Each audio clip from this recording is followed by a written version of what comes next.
नमस्कार।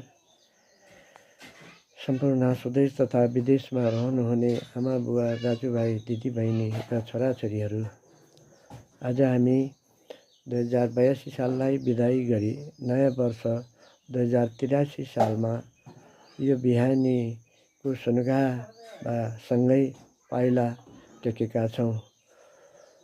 हाम्रा पाइलाहरूले सफलताको शिखर चुम्न सकुन् र